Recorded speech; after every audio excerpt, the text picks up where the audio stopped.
Hey everyone, welcome to yet another new full-scale artificial intelligence and LLM guide in this particular channel.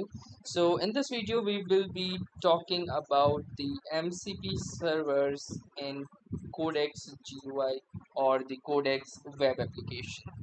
So if you don't know what MCP are, then let me give you a brief information about the same. So to use MCP, which is also known as the Model Context Protocol server in OpenAI Codex app, you can easily add external services and context providers. So context applies these configurations universally across its CLI and the GUI as well. So first, let me tell you what actually the MCP servers do.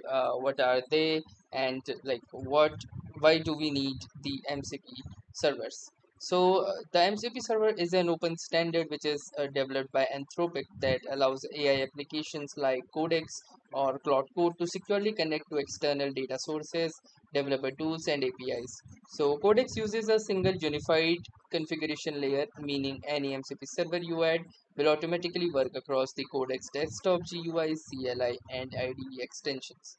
So now the next part is how you can configure an MCP server in Codex.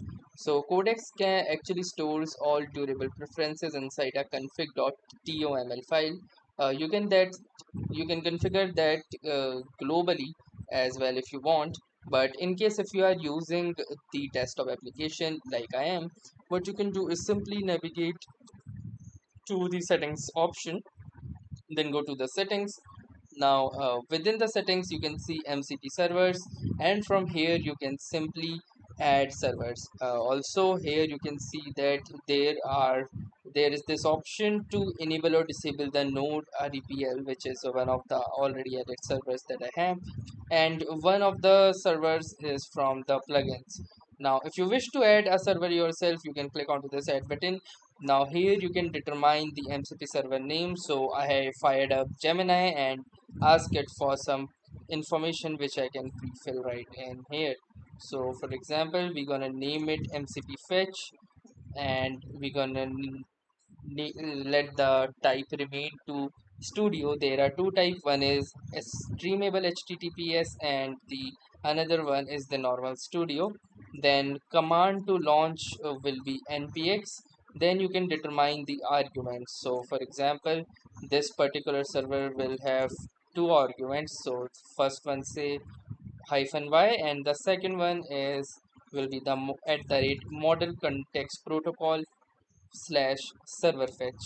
Then we have the environment variables, which includes the key and values. So it is not mandatory, so we ain't going to determine any.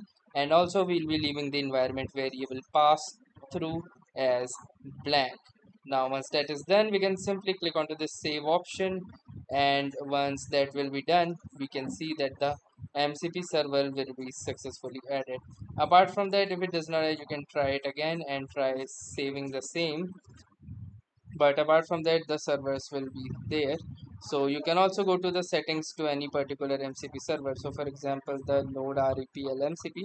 From here you can see this is currently the command for the same, and all of the different arguments which are provided in this particular MCP server. If you are using another applications, let's say the Codex CLI, then the process on the same is different and will be covered in a fresh video determining the same. So from here you can easily use the MCP servers in the Codex desktop application. So that was all for this tutorial. I hope this tutorial was helpful to you.